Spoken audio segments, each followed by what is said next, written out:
Hello friends, welcome to the next class of How to Learn English. Today once again we are going to do another interesting story. So Hindi में मैं आपको पढ़कर बताती हूँ and उसके meanings जो इन sentences में वर्ड्स यूज़ हुए हैं वो यहाँ लिखे हुए हैं। ये सेंटेंस नंबर हैं ऊपर वाले और ये वर्ड्स हैं जो आपको इन सेंटेंसेस में यूज़ करने पड़ेंगे। एक दिन भोला अपने बेटे के स्कूल जाता है। उसके बेटे का नाम गोलू है। वह पढ़ाई में अच्छा नहीं है। गुड एट, किसी भी काम में अच्छा होना, गुड एट। अब आप देखो ये सेंटेंस नंबर 2 में है तो यहाँ पर नंबर 2 लिखा हुआ है। और ना ही वह पढ़ाकू है, पढ़ाकू स्टूडियस। वह 2 बार फेल हो चुका है। फेल होने के लिए फ्लंक भी यूज़ कर सकते हो, फेल भी यूज़ कर सकते हो। हमारी वोकैबुलरी तभी अच्छी होती है जब हम नए वर्ड्स यूज़ करते हैं। तो फेल तो आपको ऑलरेडी पता ही होगा। फ्लंक मीन्स भी होता है फेल होना। भोला चिंतित दिख रहा है। चिंतित, वरिड या कंसर्न्ड। दिखना, लुक। अब ये देखो ये सेंटेंस नंबर 3 में है ये वर्ड्स। वह अपनी साइकिल निकालता है। निकालना, टेक आउट। और अपने बेटे के स्कूल जाता है। अब यहाँ पर जाने के लिए गो नहीं लिखेंगे क्योंकि उसने साइकिल निकाल लिया। तो यहाँ पर जाता है के लिए हम राइड लिखेंगे, गो नहीं लिखेंगे। जैसे ही टीचर भोला को देखता है वह मुंह बनाने लगता है। मुंह बनाना, मेक फेसेस। भोला उसके पास जाता है और उससे अपने बेटे के बारे में, बेटे के रिजल्ट के बारे में, यहाँ पर रिजल्ट लिखना था, रिजल्ट के बारे में पूछता है। टीचर उसे बताता है कि रिजल्ट अच्छा नहीं है और उसके बेटे ने इंग्लिश में 7, हिंदी में 10, गणित में 2 और संस्कृत में 6 मार्क्स प्राप्त किए हैं। प्राप्त किए हैं, ऑब्टेन या सिक्योर, दोनों में से कोई भी लिख सकते हो। टोटल उसने 25 अंक प्राप्त किए हैं। भोला बहुत खुश हो जाता है। खुश होना, बिकम चीयरफुल या बिकम हैप्पी। टीचर उससे पूछता है कि वह खुश क्यों दिख रहा है। खुश के लिए ग्लैड भी होता है। भोला कहता है कि टोटल में उसके बेटे ने अच्छे मार्क्स पाए हैं। एक्चुअली भोला सोचता है कि टोटल भी किसी सब्जेक्ट का नाम है, तो टोटल में उसके बेटे ने अच्छे मार्क्स पाए हैं, जबकि टोटल के लिए उसने कोई ट्यूशन नहीं ली थी। टीचर वहाँ से सिर पर पैर रखकर भागता है। सिर पर पैर रखकर भागना, टेक टू वंस हील्स। ये सिर पर पैर रखकर भागने की इंग्लिश है। अब ये कुछ क्वेश्चंस हैं। भोला के कितने बच्चे हैं? भोला स्कूल क्यों जा रहा है? भोला का बेटा कितनी बार फेल हो चुका है? क्या गोलू पढ़ाई में अच्छा है? क्या टीचर भोला से गर्मजोशी से मिलता है, वार्मली? सो अब आप इनको इंग्लिश में ट्रांसलेट करके फिर वीडियो के एंड में आप आंसर्स देख सकते हैं। सो आइए देखते हैं इंग्लिश में ट्रांसलेशन इसकी। एक दिन भोला अपने बेटे के स्कूल जाता है। One day Bhola goes to, आप में से कुछ लोगों ने शायद ऐसे लिखा होगा, हिज सन्स स्कूल, अपने बेटे के स्कूल। मैंने आपको बताया कि जब भी हिंदी में अ ग्रुप ऑफ वर्ड्स आए, अपने बेटे के स्कूल, तो स्कूल से शुरू होगा, उस ग्रुप का जो लास्ट वर्ड है। सो गोज़ टू द स्कूल, किसका स्कूल? ऑफ हिज सन। ये भी चलेगा बट ये ज़्यादा अच्छा तरीका है, ज़्यादा सही तरीका है। ये इसको अच्छा तरीका मैं नहीं कहूँगी। सो जब भी आपको इंग्लिश में हिंदी में ग्रुप ऑफ वर्ड्स हो जो इकट्ठा लिखना है, तो हिंदी में जो लास्ट वर्ड होता है वो सबसे पहले आता है ज़्यादातर केसेस में। मैं हमेशा तो नहीं कहूँगी, लेकिन मोर देन 90% केसेस में। तो हमने कहा अपने बेटे के स्कूल, तो स्कूल से शुरू किया था। स्कूल किसका? ऑफ हिज सन। उसके बेटे का नाम गोलू है। अब फिर देखो ग्रुप ऑफ वर्ड्स आ गया। उसके बेटे का नाम, सो नाम से शुरू किया हमने। द नेम किसका? ऑफ हिज सन। आप में से शायद कुछ लोगों ने लिखा होगा हिज सन्स नेम, नहीं, this is the right way. The name of his सन, ये सब्जेक्ट हो गया। सब्जेक्ट के बाद वर्ब इज़ गोलू। वो पढ़ाई में अच्छा नहीं है और ना ही वो पढ़ाकू है। ही is not good at studies.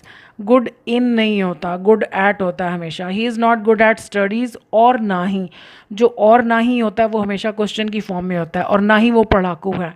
And nor is he studious. ये फाइंड आउट एरर्स में ये मैं बहुत बार एक्सप्लेन कर चुकी हूँ, और वैसे भी नाइदर नॉर में भी मैंने ये रूल समझाया है। आप नाइदर नॉर की वीडियोस भी देख सकते हैं। वो 2 बार फेल हो चुका है। ही हैज़ फ्लंक्ड या फेल्ड ट्वाइस या 2 टाइम्स। ट्वाइस का मतलब ये होता है 2 बार। भोला चिंतित दिख रहा है, present continuous tense. Bhola is looking concerned, ये वर्ब यहाँ पर ये है, ये एडजेक्टिव है। ये दिख भले ही वर्ब जैसा रहा है लेकिन ये यहाँ पर एडजेक्टिव का काम कर रहा है। वह अपनी साइकिल निकालता है और उसके स्कूल जाता है। ही टेक्स हिज बाइसिकल आउट। आप टेक आउट को इकट्ठा भी लिख सकते हैं, ऐसे भी लिख सकते हैं he takes out his bicycle या he takes his bicycle out and उसके स्कूल जाता है। अब वो क्योंकि साइकिल पर है तो हम गोज़ नहीं लिखेंगे, राइड्स। राइड होता है जैसे साइकिल की सवारी करना, सो राइड्स टू हिज स्कूल, और मतलब साइकिल पे बैठ के उसके स्कूल जाता है। जैसे ही टीचर भोला को देखता है वो मुंह बनाने शुरू कर देता है। एज सून एज, जैसे ही the teacher sees Bhola, he starts, वो शुरू कर देता है, मुंह बनाने लगता है मतलब शुरू कर देता है। He starts making faces. Start और स्टॉप के बाद जब वर्ब आता है तो मोस्टली वी यूज़ ING। या इसको कहने का एक दूसरा तरीका है, एज सून एज की जगह हमने नो सूनर लगा दिया। नो सूनर के बाद ये पहला वाला जो क्लॉज है, जो फर्स्ट पार्ट है, वो क्वेश्चन की फॉर्म में लिखा जाता है। So no sooner does the teacher, sees का सी हो जाएगा क्योंकि यहाँ हमने डज लगा दिया।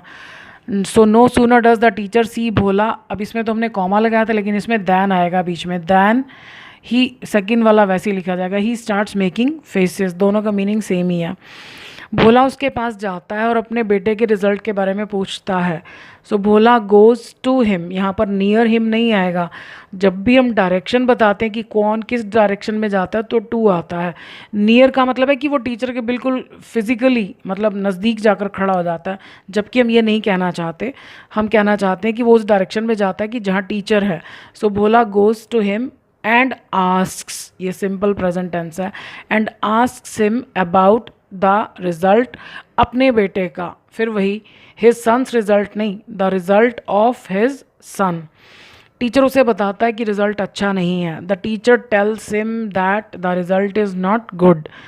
उसके बेटे ने इंग्लिश में 7, मैथ्स में, हिंदी में 7, मैथ्स में 2 और 6 मार्क्स संस्कृत में पाए हैं। Present perfect. His son has got 7 marks in English, 10 marks in Hindi, 2 marks in Maths and 6 marks in Sanskrit। इसको लिखने का वैसे एक तरीका और भी है कि his son has got, पहले हम सारे सब्जेक्ट्स के नाम लिख दें, ओनली सब्जेक्ट्स के नाम, फिर अकॉर्डिंग टू सब्जेक्ट्स मार्क्स लिख दें।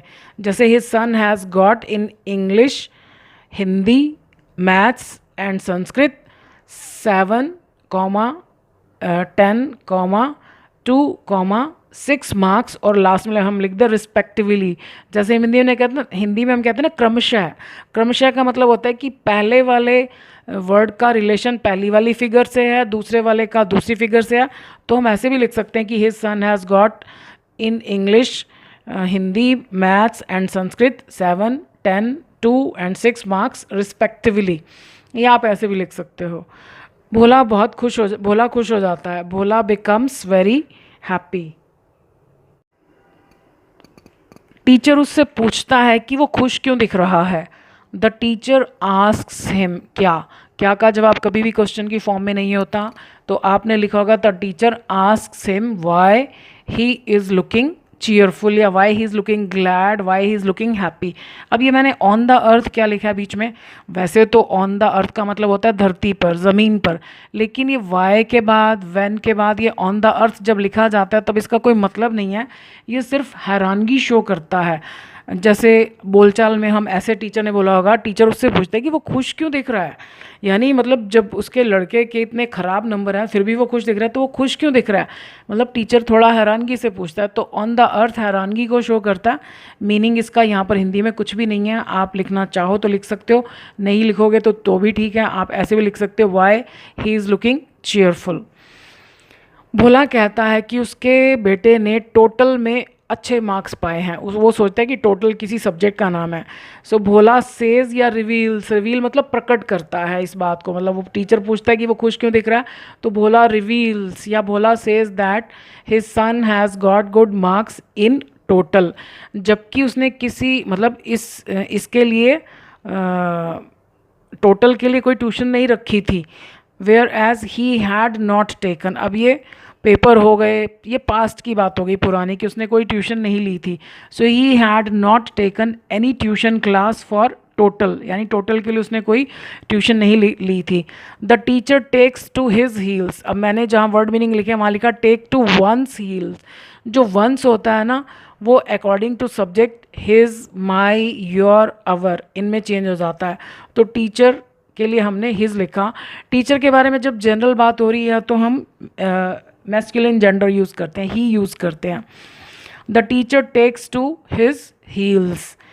अब ये क्वेश्चंस हैं नीचे कि भोला के कितने बच्चे हैं. How many children does Bhola have. जब डू डज लगता है तो यहाँ हैज़ नहीं लग सकता. आप में से हो सकता है कुछ ने इसका आंसर ये लिखा होगा कि हाउ मेनी चिल्ड्रन हैज़ भोला. वो भी ठीक है, गलत नहीं है, लेकिन वो बहुत ही जैसे छोटे बच्चों वाला तरीका है, गलत नहीं है वो.